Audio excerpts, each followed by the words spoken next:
If you want to connect your Shopify orders in Google Sheets, this is the fastest way to do it. I'm going to show you how you can go from this to this with just a few clicks and then have it all updated automatically. So let's get straight into it. Follow the instructions and then add your store as you see here. Right now I've got a couple and I'm going to mostly go through using our vitamin store. Just make sure that when you sign up with your Shopify account to go through and create a custom app and then connect it to Gorilla ROI, we've got a detailed tutorial that you can follow. Now going into your Google Sheets, you can go into extensions and have the add-on installed. I've already got mine installed, so I'm just going to turn it on. Going to click on Gorilla ROI Data Connector, click on Show Sidebar, and then it's going to load the user interface from which we're going to create the queries. I already have a few queries here already, but I'm going to recreate the one for Shopify orders.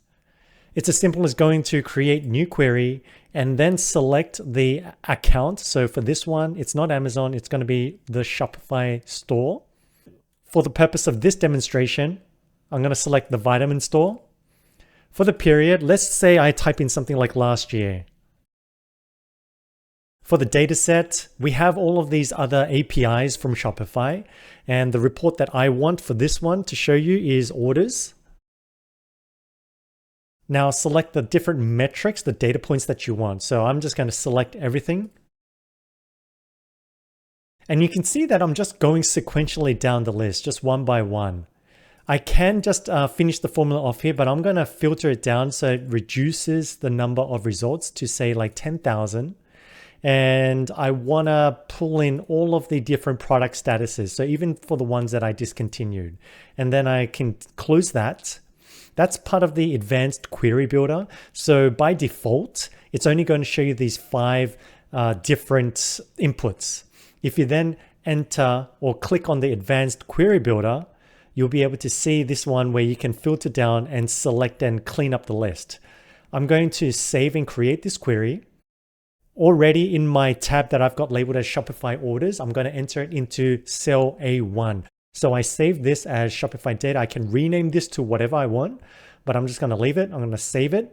And now it's going to run this query and pull in everything for this particular Shopify store over the last year and for all of the orders from the reports. And within about 10 to 15 seconds, it's going to pull in all of this data. And you can see how it matches your Shopify reports API or a direct export for, in CSV format. Now let's say that I shipped out this order. Once it goes to say shipped or changes the status in your Shopify account, when you go and refresh this data, it's going to update and provide the latest order status.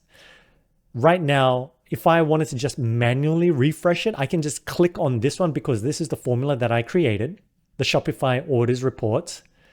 I can click on refresh and then it's going to see if there's any new data and it's going to pull it in directly and overwrite this existing table. Again, the whole process takes about 10-15 seconds. And this way you'll be able to continually get your latest data for the last year period. You can also manually, rather than manually, you can set an automatic refresh schedule. So you go to the scheduler here and then set your, whether you want to do it on a daily basis or whether you want to do it manually. And then you can set the time at which the data is imported and updated. So, and if there's any errors or anything, it's going to show here. If it was successful, it's going to show here. So you get a running log of what's been happening.